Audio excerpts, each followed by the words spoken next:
Hello, and welcome to Anime Audio Commentary. Today I'll be commenting on Episode 3 of Gunbuster. If you'd like to watch along, then start watching now.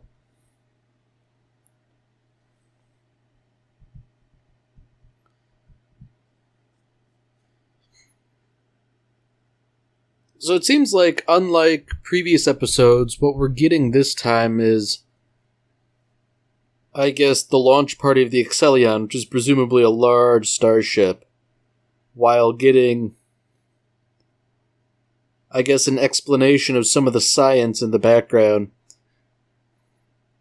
And based on what I can read, it seems like a lot of it is kind of pseudoscientific jargon with a bit of real science thrown in for flavor. You know, they're using like real Greek letters and all that. Although they do mention 10 to the 15th power giga electron volts. You know, the scientific notation mixing with the giga prefix is sort of at odds, you know. You can really do one or the other unless there's a really good reason for using giga electron volts as the unit. But they are mentioning some real stuff like Planck and his contributions to science. I believe he calculated the absolute smallest measurable length, which would be, well, 1 Planck. It's, I don't recall the length offhand, but it is small indeed, vanishingly so.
So here we are back in the present day, and for the first time in a while, we're sort of checking up on Noriko's friend Kimiko.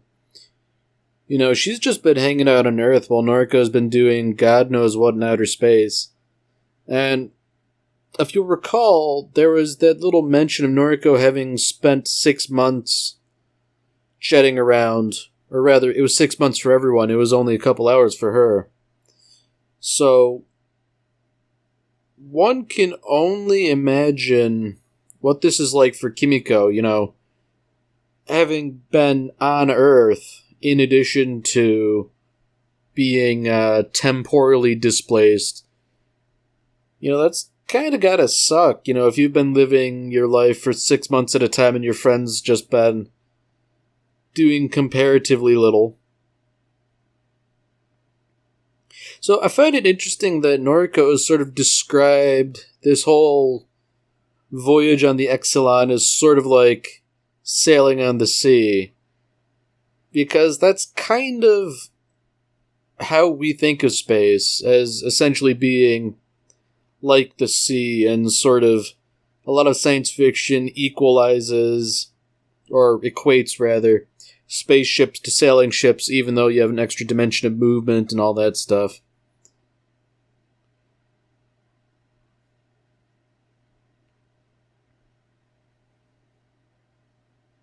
So it seems like some things never change, all these high school age girls have to have like a little sleepover and they tell scary stories saying part of the ship is haunted, even though, it's a brand new thing and the year is 2023.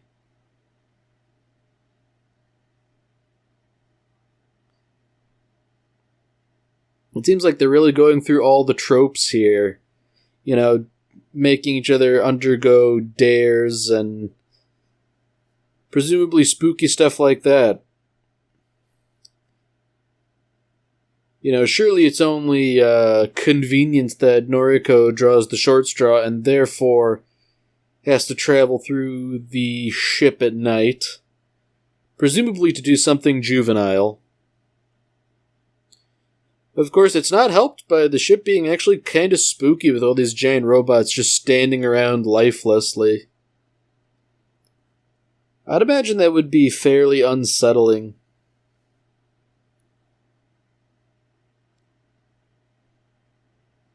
It's not really something that I think has been touched on, but there's something unsettling about the human form when it's not actually a human that's taking that form, if that makes any sense.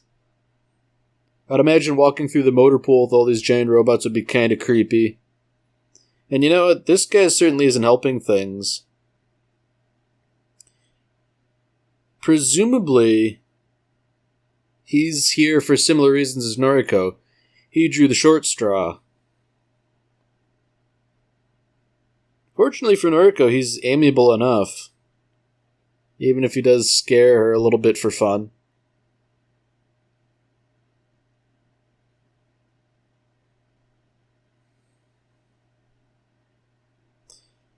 So he seems to be taking the initiative to sort of do part of her end of the bargain here by tying her bandana.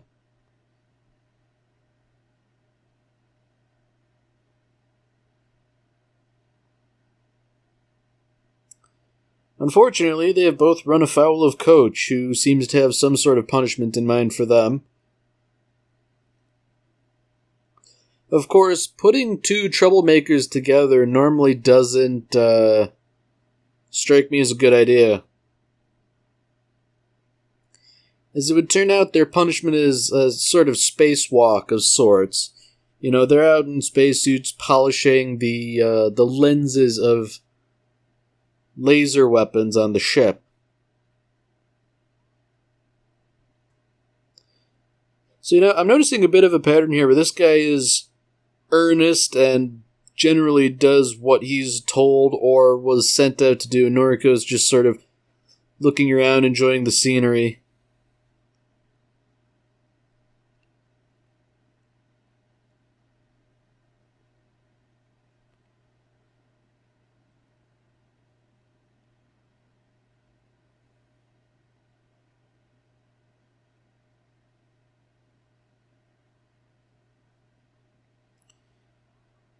So interestingly, it seems that the place they're headed to is a place that the captain was familiar with, albeit years, maybe decades ago.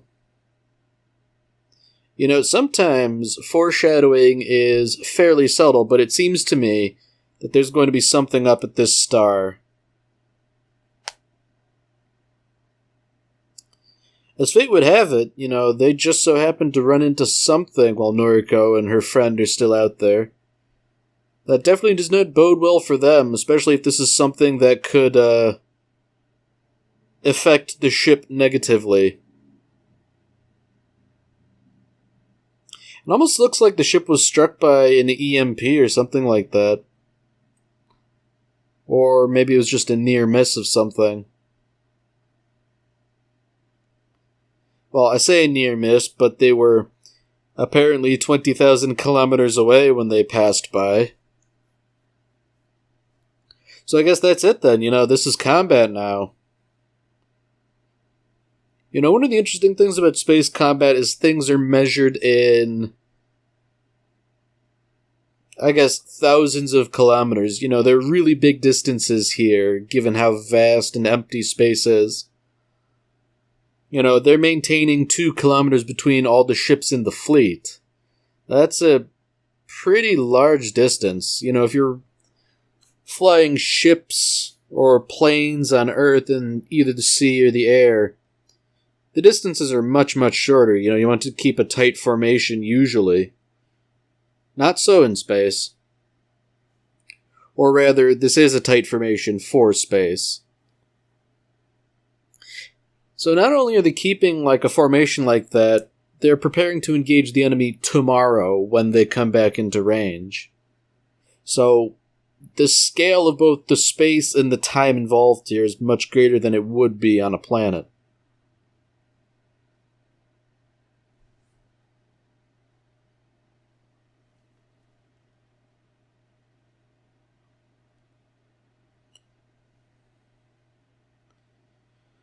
So Noriko and her friend here continue to hang out with each other.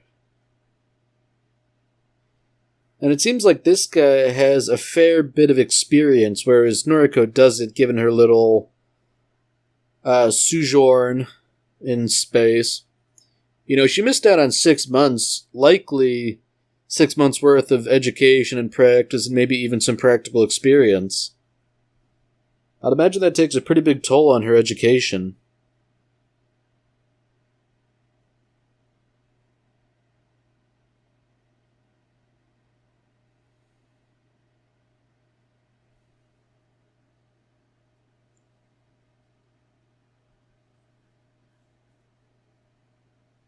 So interestingly enough, Noriko seems to be the only studious person here. She seems to be trying to catch up on all the time she lost.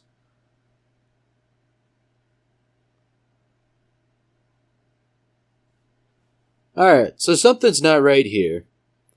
They've arrived at the star they had mentioned earlier, but now it's a red giant, whereas the captain had previously seen it as a young white star. Meaning that the star has aged millions and millions of years in little more than a decade. So, if the relativistic physics that just come with light speed travel weren't enough, something really screwy is going on here, because, you know, when a star ages and matures, it often expands and it throws off the whole dynamic of the solar system that it's at the heart of.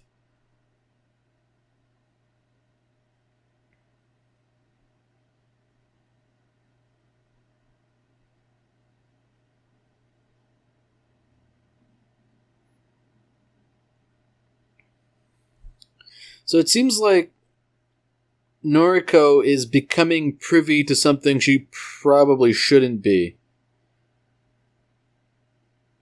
Kazumi is sort of appealing to Coach, saying that Noriko doesn't have any experience in combat. If you send her out now, it's a death sentence. And Coach says, you know, that's my decision to make. But then Kazumi sort of takes it a step further, saying that Noriko is essentially an anchor around her neck.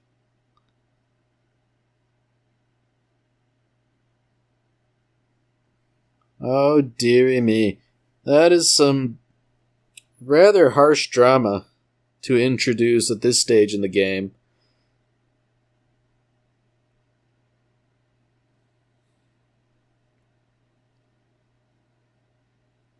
So Coach is still adamant that he's made the right decision.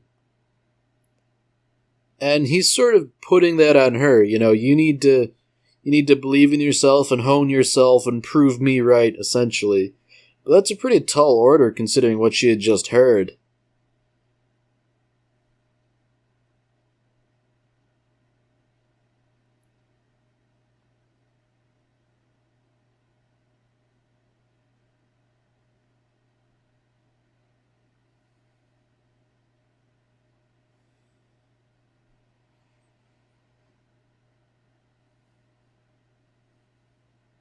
So Noriko seems to be putting up a bit of a brave face here, but it really seems like that this guy is essentially the only friend she has. And he even offers partnership, but, you know, there's some subtext to that, for sure.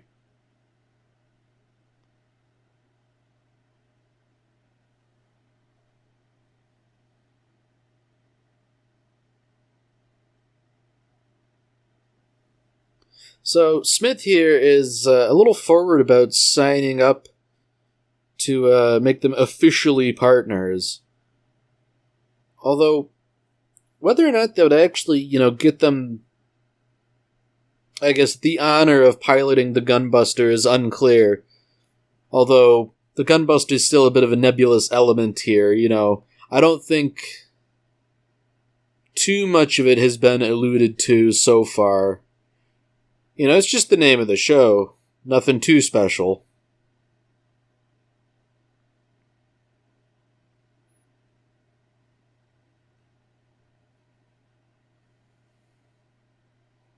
So now things are getting really serious. The fleet is approaching the aliens, and that means it's time to deploy all the people and their robots. Kazumi, Smith, Jung, Noriko, all of them are deploying.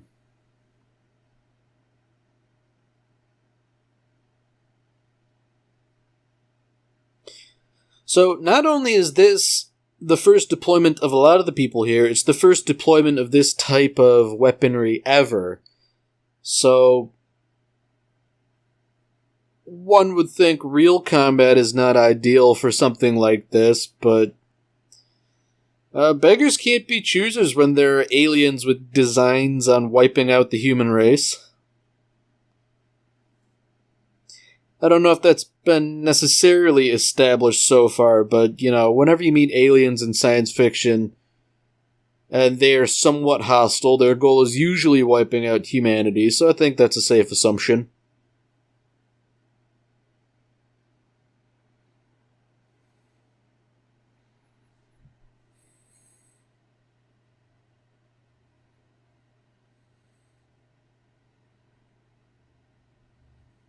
So just like that, it begins. The Exelon and the rest of the fleet launch their lasers all the way across the surface of that planet.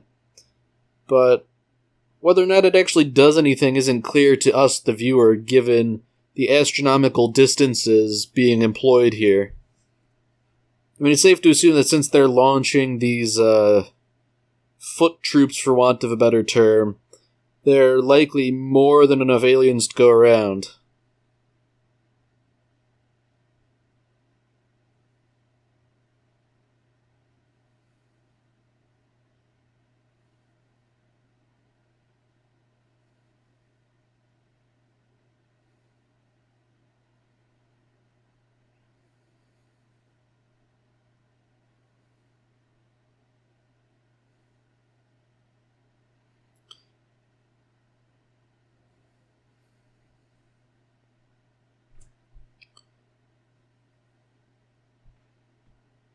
So everyone is deploying with relatively little issue. Even Noriko, with her lack of practice, seems to be handling things pretty well. Of course, this is just deploying, Combat is a different matter entirely. And I'd imagine things would get pretty hairy in zero gravity in 3 dimensions.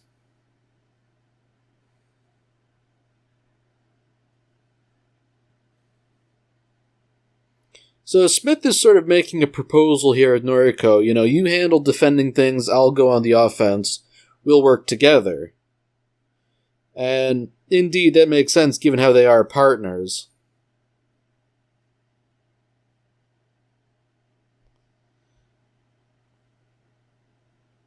So it seems like already things have started hitting the fan. One of the ships has been destroyed already. And I find it interesting that they describe it as being sunk in the void of space, because, there is no relative up or down. I guess at worst it would have fallen towards a nearby planet. So already combat is quite intense. The aliens are moving fast, we don't have a clear look at them. They're zipping around and Noriko can hardly keep up with them. I think the music does a really good job, along with the red coloration here of the inside of the cockpit, showing that this is a really tense emergency situation here.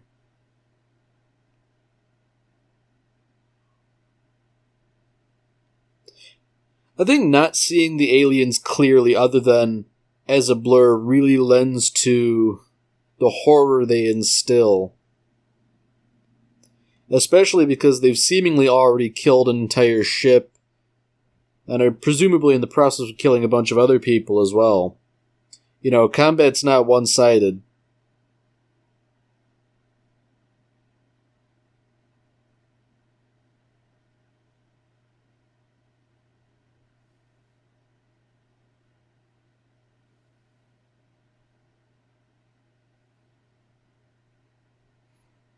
So it would seem that for Noriko, the worst may have come to pass. You know, Smith, who had been sort of helping her along, he wasn't answering the radio, and that, it's usually not a good sign. You know, at best, comms are down, which is not a good thing by any stretch.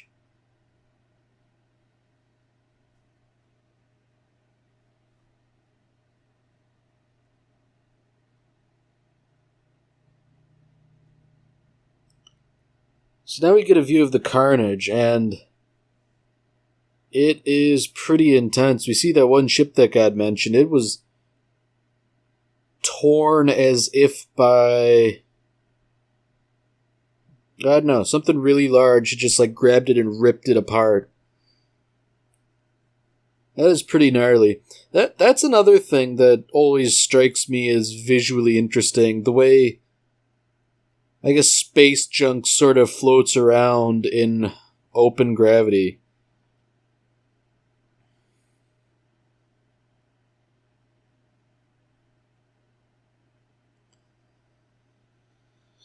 Given how the ship is retracting the boarding ramps, it seems like Smith didn't make it after all. I have to say, that's a fairly anticlimactic thing. You know, we didn't get any indication of what had happened to him other than him not answering the radio at all. I think it goes without saying that Noriko's obviously going to take this very hard. You know, she basically didn't do anything the entire time, and if she hadn't necessarily gotten her partner killed, but was not able to prevent it,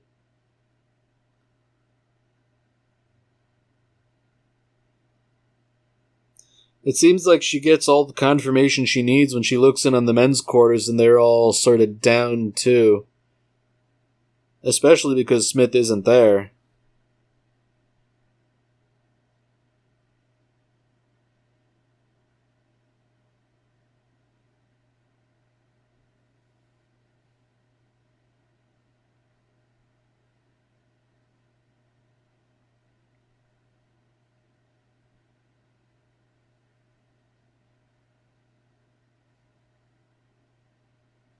You know, having the benefit of having recently watched Evangelion and Gurren Lagann, I'm definitely seeing some similarities here between them and Gunbuster in a way that makes me feel like Gunbuster is sort of a prototype in some ways for both of them.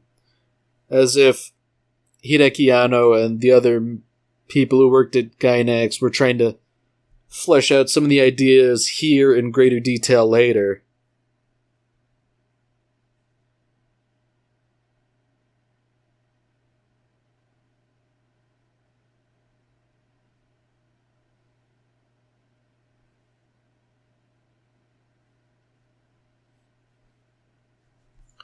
So paradoxically here, it seems like this has finally given Noriko the kick in the pants she needed to fully dedicate herself. You know, whereas when certain characters died in Evangelion and Gurren Lagann, the main characters were both wrecks. You know, they were out of commission for a little while. I guess some of that is due to the short OVA nature of Gunbuster.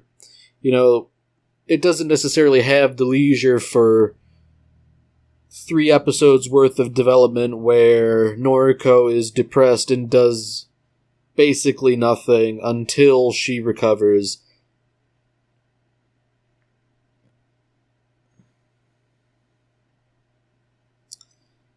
Alright, so now we're getting a good look at the alien for the first time. It is a gnarly thing emerging from that sun. It's very interesting. It's almost like it eats stars.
So last but not least, we have another little science lesson here.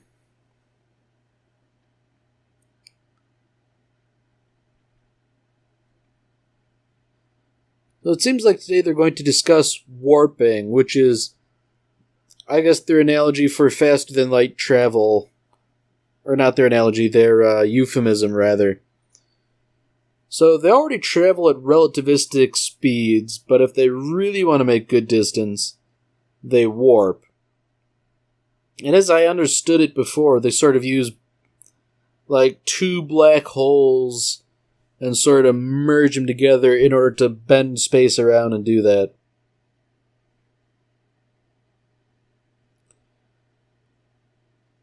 So they're using a whole lot of jargon here.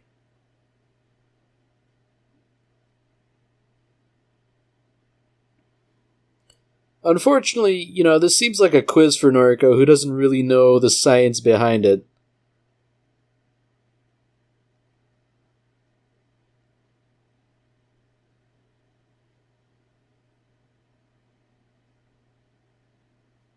So once again, they use a bit of jargon here that doesn't really translate to real physics as I understand it.